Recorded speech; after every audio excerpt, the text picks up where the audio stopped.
Olá pessoal, estamos hoje aqui com Carlos Elpidio de Melo Prado Júnior. Temos a oportunidade dessa entrevista aqui para que a gente possa entender um pouco melhor sobre essa modalidade, para mim, nova de trabalho, mas aqui a gente vai entender todo o procedimento, que é o coworking. E aí, como a gente faz em todas as oportunidades, vou pedir para que ele se apresente, para que a gente possa entender um pouco da história do Carlos Elpidio aqui em Sergipe. Bom, boa tarde a todos. Meu nome é Carlos Elpidio, como o Eduardo falou. Sou nascido em Bom Jesus do Itabapoana, no Rio de Janeiro. Meu pai, como engenheiro químico, trabalhou em algumas usinas. Então a gente tinha um fluxo de moagem, né? Então quando a moagem era no Sudeste, a gente estava morando no Sudeste. Quando essa moagem parava no Sudeste, ele tinha que procurar às vezes outro emprego e vinha para uma usina no Nordeste. E assim a gente ficava nessa ponte, Nordeste, Sudeste. Teve cidades que eu morei 6 meses. Teve cidades que eu morei 2 anos, 1 ano. Então, eu segui a minha vida em algumas cidades no país. Saiu até um artigo naquele livro que você recebeu, foi lançado em Portugal, que fala um pouco da minha trajetória profissional. Dos casos de sucesso, né? Dos casos de sucesso. Empreendedorismo, casos que inspiram. Casos que inspiram. A gente fala já sobre esse livro. E aí lá eu conto um pouquinho como foi que começou. Com aproximadamente 9 anos eu comprei meu primeiro computador, que foi, eu acho, o terceiro ou quarto produzido pela Apple na época. E de lá para cá eu vim trabalhando com desenvolvimento de software, com tecnologia em si. Aqui você estudou onde? Aqui, vamos lá. Você chegou aqui com 14, 15 Cheguei anos? aqui com 14 anos. Estudei de Salesiano, no Arc, no Master, Sala 1 e Visão. Aí, por quê? Tá.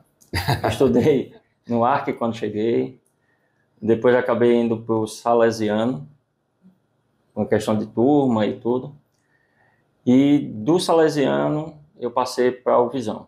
Certo. Que era Visão, fazer sucesso na época, né? Como pré-vestibular e tal. O Sala 1. Sala 1. Aí eu estudava no Visão, terceiro ano, fazia o cursinho do Sala 1 e fazia o cursinho do Master, que foi a primeira unidade do Master aqui em Sergipe, quando abriu.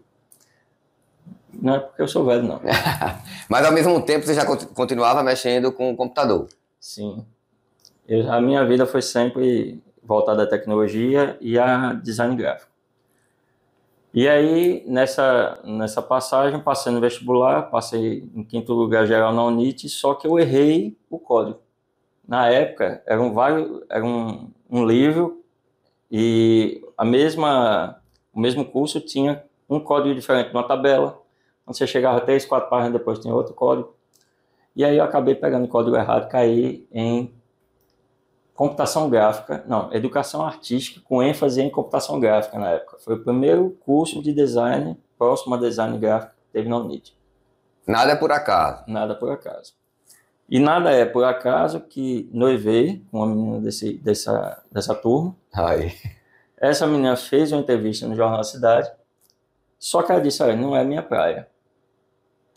Posso indicar uma pessoa? Disse, pode. Aí eu fui lá, como quem não queria nada, sem portfólio, sem nada, o gerente disse, cara, como é que você vem para uma entrevista de emprego sem portfólio, sem apresentar nada? Eu disse, não, mas o que me disseram é que vocês estavam precisando de ajuda e eu vim aqui no título de ajudar. Se eu puder ajudar em alguma coisa. Então, assim, na realidade, eu não fui procurando um emprego que eu nem sabia que era isso, basicamente. Mas fui na tentativa real de ajudar, ver se conseguia fazer alguma coisa que ajudasse. Então você concorda que a gente faça um teste com você? Concordo, não tem problema nenhum não. Aí fiz o teste, passei no teste. E com quantos anos lá? Lá eu fiquei 21 anos. 21 anos trabalhando. Aí entrei como estagiário gráfico, por conta do curso. Certo. Entrei como estagiário gráfico e saí como gerente de tecnologia da parte gráfica. Então todo o back office da empresa era na minha mão. Chegou a concluir a graduação em... Não. Cheguei no último período da graduação, por conta das atividades do jornal, acabei saindo. Aí, não, vou voltar. Aí voltei. Aí o meu diretor na época disse assim, ou você é um profissional ou é estudante profissional. Se for estudante profissional, você sai. Se você for um profissional, você fica. Eu gostava do que estava fazendo, disse, eu vou adiar, né, a minha Formatura, formação e vou... investir E no trabalho. fiquei. Aí, anos depois, voltei. Já o curso já era design gráfico. Eu disse, pronto, agora vamos ajustar aqui. Aí fui. Chegou um período, abandonei de novo. Disse, não vou concluir não esse negócio. Passei um tempo afastado. Voltei e fiz sistema para a internet. Se eu vou agregar a parte de desenvolvimento que eu faço, a parte de internet que agora é futuro, vamos fazer sistema para a internet. Meu filho nasceu e eu entrei em parafuso, entrei em depressão. Só que eu não sabia que era depressão, pensava que era só um ataque cardíaco. Fui pro médico, fiz uma bateria de exame, disse, você não tem nada. Eu vou te encaminhar pro neuro. Fui pro neuro. Ele disse, tá tudo bem com você? Tá. Mas foi daqui a pouco ele disse, você tem depressão. Eu disse, mas por quê? Se minha vida tá boa. Ele disse, pelo que eu entendi, você acha que não vai conseguir dar uma boa vida pro seu filho. Eu disse, então é ele que está causando isso tudo. Então é ele que vai me tirar. Não, mas você precisa de um remédio. Disse, não. Aí cheguei em casa e disse, olha, safadinho, você vai voltar a me colocar no eixo. E aí eu cuidei mais intensamente dele, para poder me tirar daquela fossa que eu achava que não estava. Mas a gente E conseguiu sabe. sair. Graças a Deus. Acho que sim. Aí, Não morri beleza. até agora. Mas finalmente terminou? Não. Ainda tá aí. E aí, Mas aí foi absorvido pelo trabalho. sempre. Sempre. Eu sou tido como um workaholic, né? Aham. Então, assim, não paro de trabalhar. Mas eu pedi o motivo dessa entrevista agora, para a gente entender esse aspecto importante que forma o ser humano, Carlos Elpidio, né? Com todos esses processos que você passou. E também entender nesse caminho como chegou até você e até os sergipanos essa história do coworking, né? Porque algo diferente, algo apresentado para um público sergipano tradicional, e falo pelos contemporâneos, né, meus, que palavra nova, uma forma de trabalho novo. Como é que você poderia nos apresentar esse coworking e como ele chegou para você primeiro? Pronto. Abrindo só um parênteses, na época que eu trabalhava em Jornal da Cidade, eu morava com uma tia, que na época estava com 92 anos quando eu saí. Ela sempre dizia que eu não deveria sair de Jornal da Cidade porque lá era uma família para mim, que realmente eu gostava e realmente, assim, para mim era uma empresa minha. E ela dizia, não saia. Eu disse, mas lá é uma empresa privada, a gente não sabe o dia de amanhã. Ela disse, mas enquanto eu estiver vivo, não saia. Ela caiu um certo dia, bateu com a cabeça, já era a sexta queda dela, foi hospitalizada, não deu nada, mas continuou hospitalizada por manutenção, né? Para saber se realmente o quadro estava ok. Eu cheguei na segunda na empresa e fui dispensado. Ela estava hospitalizada. Nesse dia, eu não fui visitá-la. E fui para casa, conversei com minha esposa, disse, olha, fui demitido e agora é vida nova.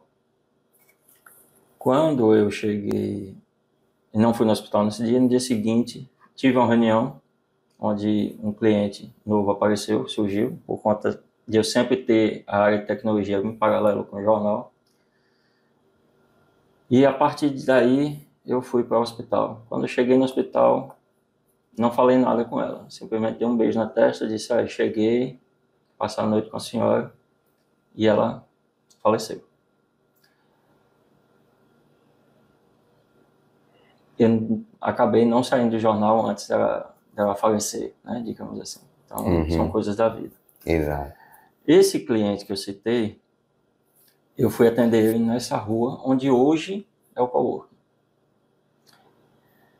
Só que eu não tinha prestado atenção.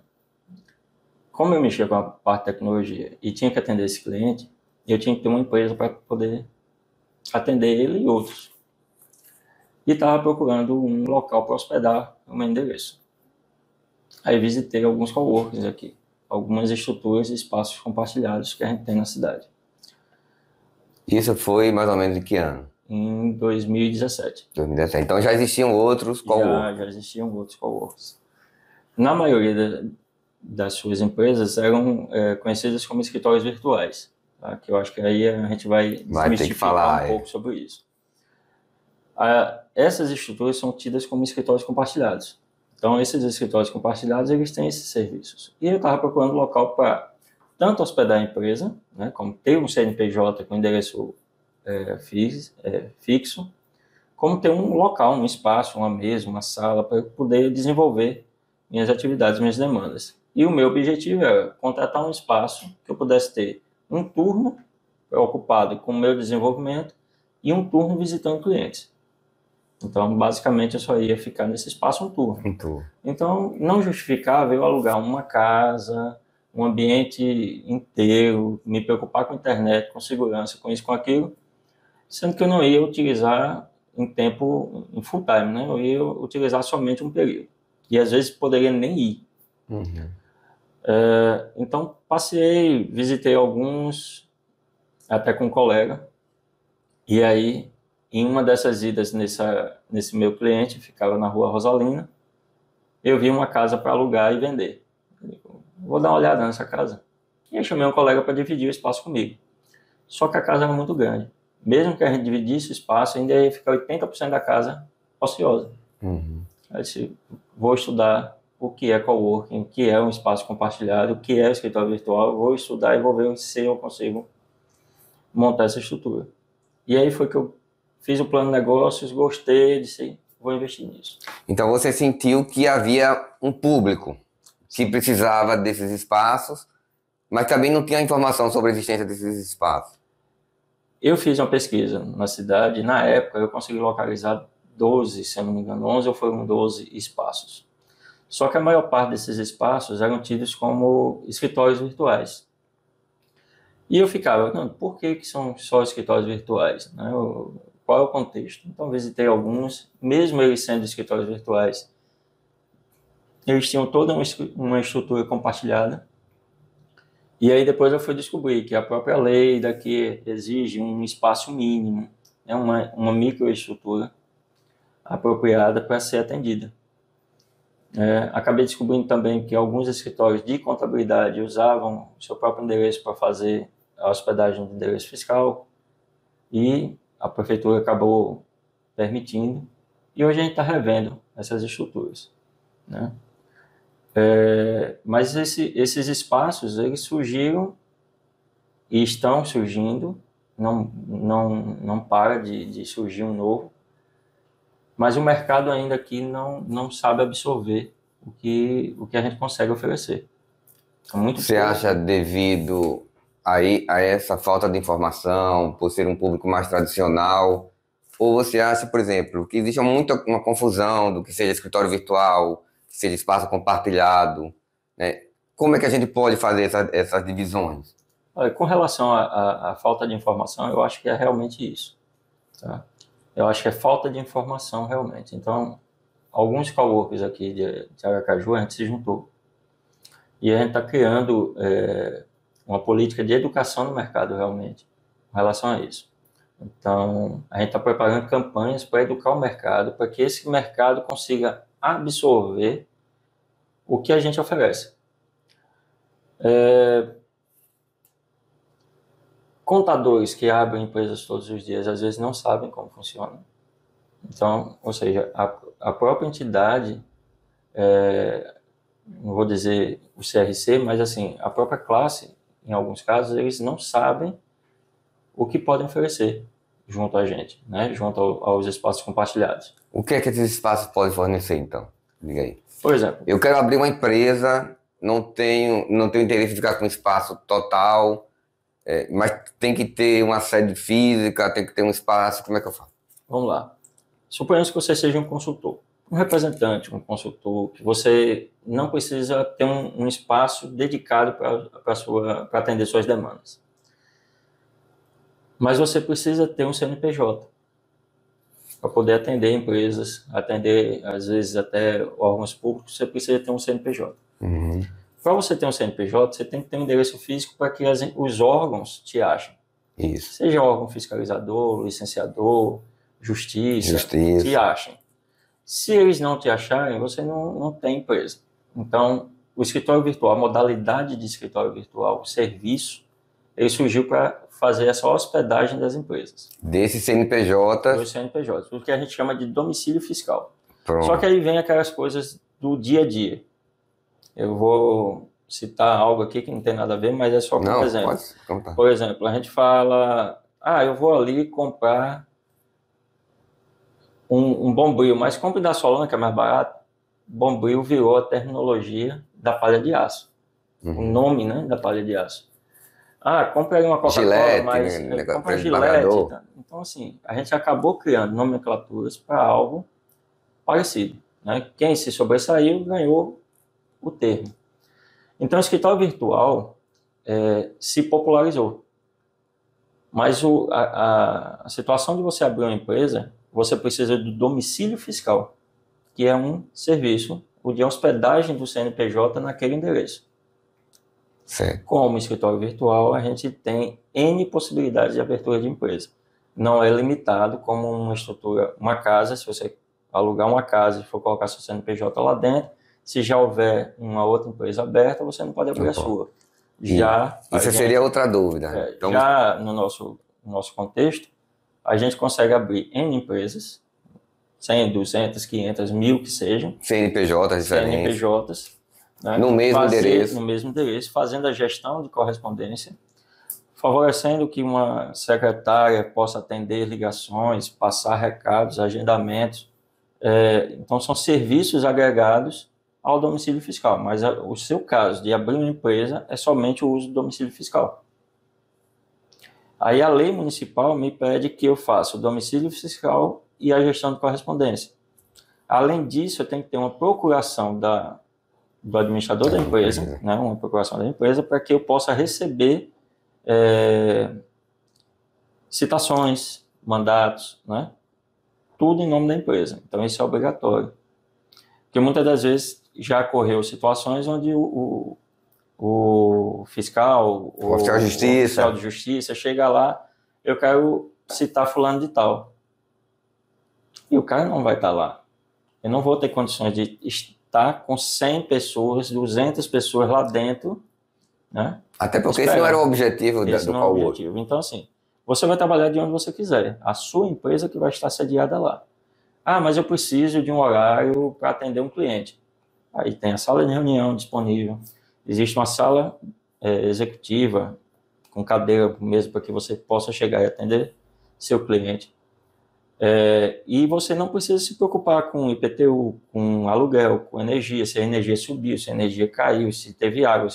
Isso é tudo por conta da gente. A internet, a redundância da internet. Então, se uma internet cai, a outra assume. Então, a gente tem tudo isso a favor de quem usa. Então, a gente brinca dizendo que a gente é como se fosse um Uber. Só que o Uber vai até você, pega e te leva para outro local. Lá o cara entra, usa e sai. Né? A gente fica parado. Mas o objetivo da gente é fornecer todo um serviço agregado, né, para que você não se preocupe. Você não precisa se preocupar com segurança. Você não precisa se preocupar com café. Se você ficar, eu quero um cafezinho para receber meu cliente. O cafezinho vem, fica à sua disposição, a água fica à sua disposição, TV fica à disposição. Tudo isso já está pronto.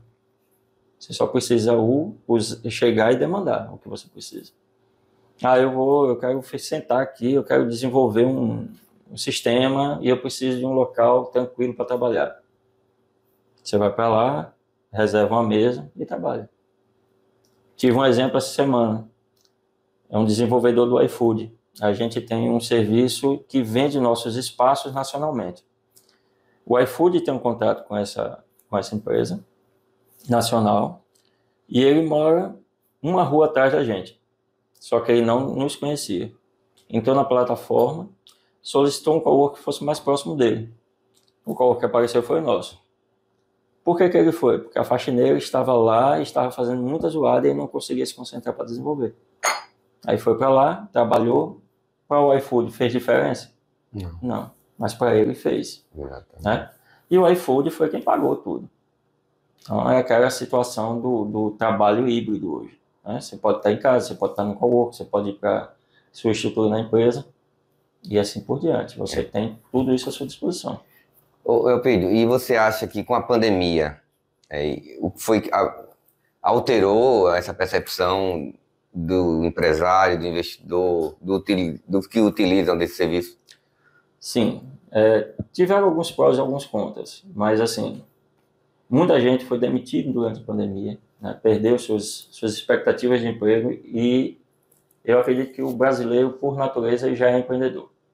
Né? Então ele procurou uma forma de empreender. Só nesse ano, só nos 4 meses, no primeiro quadrimestre desse ano, foram abertas 8.000 empresas em Sergipe. 2.000 normais, né? E 6.000 mês. Só mês. Então imagine quanto empreendedor individual surgiu só nesse início de ano. E todos eles precisam de endereço. Né? Então, a estrutura que a gente tem é para favorecer com que elas tenham um endereço, que elas tenham uma estrutura que possam gerir e atender suas demandas. Né? Às vezes, eu já tive relatos, por exemplo, eu fui envolvido por 2005, 2015 até 2020 com o salão de festas. E vários fornecedores, às vezes, deixavam de fechar negócio porque estavam em uma localização fora da cidade. Por exemplo, estava em São Cristóvão, estava em Socorro, né? O que, às vezes, um cliente dizia, eles estão na periferia. Teve muita gente que deixou o seu espaço lá para vir alugar espaços no centro de Aracaju ou em bairros novos de Aracaju, porque o cliente não queria contratar ele porque ele estava em São Cristóvão. Então, alguns endereços na cidade são mais nobres para alguma atividade, né? Eu costumo dizer também que todo espaço compartilhado, o cliente tem que ter uma sinergia com o espaço. Né? O meu é mais informal, o do vizinho é mais formal, então um gosta mais, advogados gostam mais de estar lá, outros não, são músicos, são desenvolvedores, gostam de bermuda, não querem estar com muita... Então assim, cada espaço tem a sua cultura. Sim. E aí cada cliente absorve aquela estrutura que melhor lhe convém. Seria possível traçar um perfil desse empresário? Seria mais jovem? Seria aqueles iniciantes? Não. Ou não? Tem de todas as idades. Lá eu tenho clientes que têm 70 anos e eu tenho clientes que têm 19. Então, assim, todos eles são passíveis de ter a sua empresa aberta, de usar os espaços. Por exemplo, desenvolvedores de software. Virou moda. Né? Questão do metaverso. Está virando moda. Desenvolvedor de software hoje, praticamente ele é obrigado a abrir uma empresa, senão ele não trabalha. E vai trabalhar remoto. Esse remoto pode ser na casa dele ou pode ser no coworking. Mas o coworking ele trabalha, por exemplo, à noite? Trabalha. Dependendo do coworking, você tem a possibilidade de trabalhar 24 horas. Né? E existe um coworking aqui na cidade que ele hoje é 24 horas. Então, se você fizer um pacote de horas, você utiliza, eu contratei 80 horas no mês. Você tem uma chave no seu celular, você abre a estrutura, abre a sala que foi programada para que você usasse, e você usa a sala. Não, eu vou usar o coworking. Você usa o coworking dessa estrutura. E ele vai computando o seu acesso. Se chegou no limite ou é bloqueado, você compra mais horas. Né? Mas já teve situações, por exemplo, um diretor de produtos de uma startup do Vale do Silício veio ficar aqui na casa da mãe, veio passear na casa da mãe. Ele tinha 23 anos. E a mãe tinha o costume de dizer, filho, paga aí um pouquinho, você está trabalhando demais, vai tomar um cafezinho? Né? Olha, um bolinho que eu fiz agora para você. Eu disse, mãe, eu estou trabalhando, não dá para eu pagar toda hora. Mas para a mãe ver o filho que foi morar nos Estados Unidos muitos anos e agora está podendo estar com ele em casa, é que abraçar ela. Então ele teve que sair de casa e ir para uma estrutura diferente. Só que aí nos Estados Unidos tem uma diferença de horário. Então para ele precisava de uma regra diferente da minha unidade, por exemplo. E aí, nesse caso, eu abri uma exceção e eu estendia o meu horário para atender a ele. Então é tudo flexível. A gente tenta moldar o pacote de acordo com a necessidade do cliente.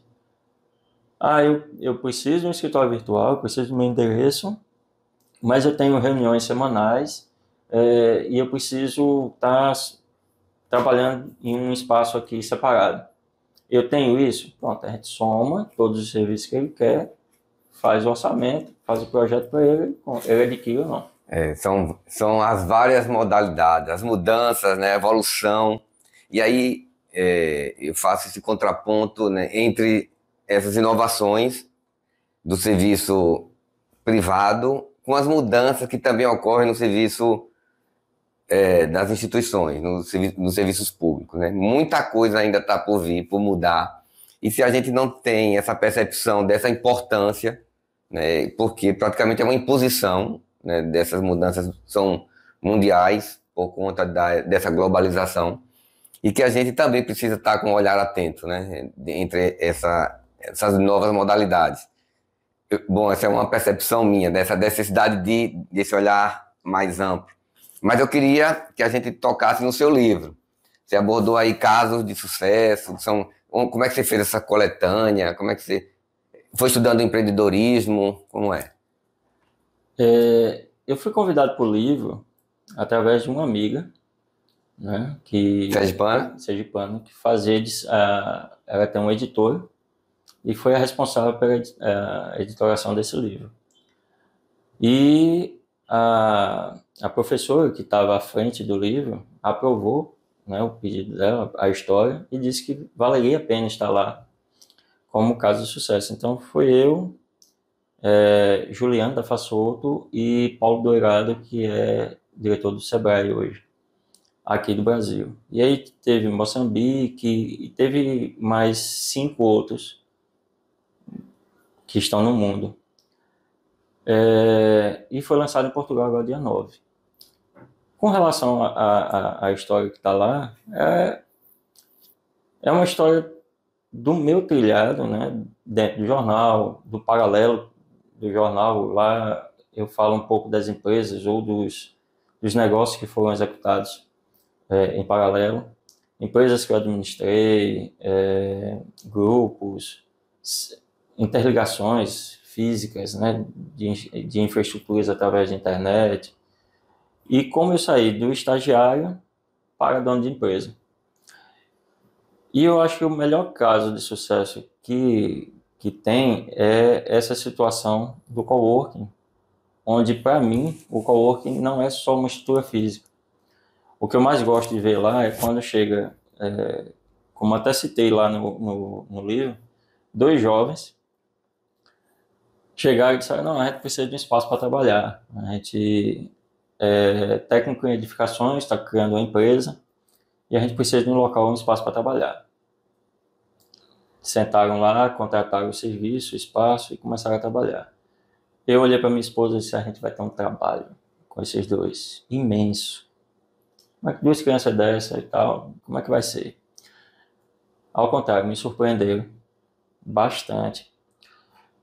Eu tenho um espaço com 9 posições, eles chegaram em 2. No final de 2 anos, eles já estavam com 7 posições ocupadas. Veio a pandemia. E aí vem a parte negativa que eu falei do negócio, né, durante a pandemia. Muita gente aprendeu a trabalhar em casa. Ele, lá, não foi diferente. Ele teve que se adaptar em casa. Os seus funcionários tiveram que se adaptar em casa. Só que hoje ele está com uma infraestrutura espalhada no Brasil todo. O que, para mim, isso é uma felicidade. A nossa estrutura, ela não é para guardar pessoas. Eu tenho a filosofia que a gente é um propulsor. A ideia é que a gente tem um valor justo para que a pessoa comece a trabalhar, a começar o seu negócio. Imagine, a média de um endereçamento fiscal é 100, 110, 120 reais. Se você for alugar um espaço, você vai pagar o aluguel do espaço, se for dentro de um condomínio, luz, água, internet, e às vezes você nem usar. Então, ao invés dessa dupla investir nessa infraestrutura, para que eles tivessem de bancar a estrutura, cuidar da infraestrutura e ainda cuidar do negócio, eles foram para dentro de um escritório compartilhado. Ao invés de pagar a infraestrutura, eles contrataram o pessoal. E aí escalaram o negócio em um ritmo que hoje eles não têm agenda para 2 anos. E isso você fez registro no livro? Citei lá no livro. Então, assim, a inspiração talvez não seja nem minha para os outros, mas, assim, quem vai lá para o cowork são inspirações para mim. Essa dupla, por exemplo, é uma delas. Tem um designer que trabalhava como CLT, contratou o serviço de escritório virtual porque foi obrigado por uma outra empresa que ia contratar ele. Depois a empresa o demitiu, dispensou os serviços, e aí disse, e agora, o que é que eu vou fazer?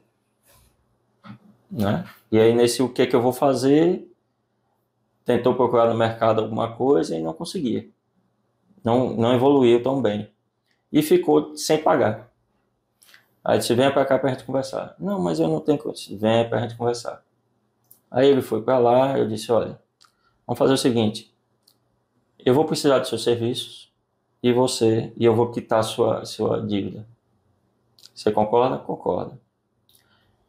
Hoje, ele está faturando bem. Lá dentro, ele fez networking com outras pessoas, criou a demanda dos outros, foi para a mão dele, e hoje ele está tranquilo. É outro ponto positivo, justamente esse network. O network, né, dentro dessa estrutura é o principal. Isso. Então, assim, no livro, a minha história não vai ser tão diferente quanto dos demais. Quando é que vai ser lançado aqui? Aqui eu ainda não tenho essa informação. O título é? Gostaram de como ficou diagramado, pelo que eu soube. E algo que ia ser em preto e branco parece que agora vai ser colorido. Então, estão negociando aí com gráfico, mas eu ainda não sei. Eu gostaria de finalizar lhe agradecendo, principalmente por tantas informações. Eu creio que a gente teria mais aí para desenvolver várias outras temáticas relacionadas ao coworking. Mas uma coisa ficou registrada na minha memória quando você colocou da sua despedida do seu trabalho durante 20 e poucos anos, 21 anos. Né? E ao invés, é claro que você recebeu o impacto, deve ter recebido, e você conseguiu superar. Né? Como é que foi esse momento? Você caiu em desespero, onde é que eu vou trabalhar? O que foi que você vislumbrou? Eu passei mais ou menos uns 2 meses sem ter noção do que eu ia fazer. Mas como eu sempre tive um serviço paralelo voltado à tecnologia, eu sempre tive clientes que me mantinham mesmo que eu não tivesse jornal. E isso me ajudou. Né? Eu não caí no mercado sem nada, eu não fui largado. Eu já estava prevendo, porque é uma situação onde a empresa estava passando por algumas dificuldades, o jornal impresso né, no Brasil todo caiu, e as empresas tinham que ir para algum lugar. E, a meu ver, qualquer empresa de mídia é uma empresa de conteúdo. E ela tem que fornecer o conteúdo para o leitor, seja ele quem for e onde for. Se ele quer receber no celular, ele vai receber no celular, se é no computador, se é no papel, no papel, e assim vai. Então, as empresas que não se adequaram, que não se modernizaram nesse sentido, estão fadadas a falir. Né? E não é só aqui, no Brasil todo, vários jornais fecharam. Eu tive o exemplo do Jornal do Brasil, que era um espelho para mim. Referência, né, para todo mundo. Uma referência para o Brasil inteiro. Mas ele soube se fazer. Ele deixou de imprimir, mas virou agência de notícia, porque o foco era conteúdo. Então ele vendia conteúdo para o Brasil todo. E talvez também seja muito legal para as pessoas que estão nos ouvindo saber que a importância de estar com esse olhar antenado, né? Saber que os empregos hoje estão não tão seguros como alguns anos atrás, e já ir buscando essas outras alternativas. Muitas das profissões que existiam anos atrás, hoje já não existem mais. E pelo menos umas 20 novas estão surgindo. E aí a gente tem que visualizar aonde é que a gente pode se encaixar. É isso aí, pessoal. Com isso a gente finaliza e agradece aqui ao Carlos Eupídio por essa lição, não só de trabalho, da sua relação com o cowork, mas lição de vida. Valeu, Obrigado, muito gente. obrigado. Deixo à disposição. Qualquer coisa é só procurar e visitar, gente. Beleza, vamos sim.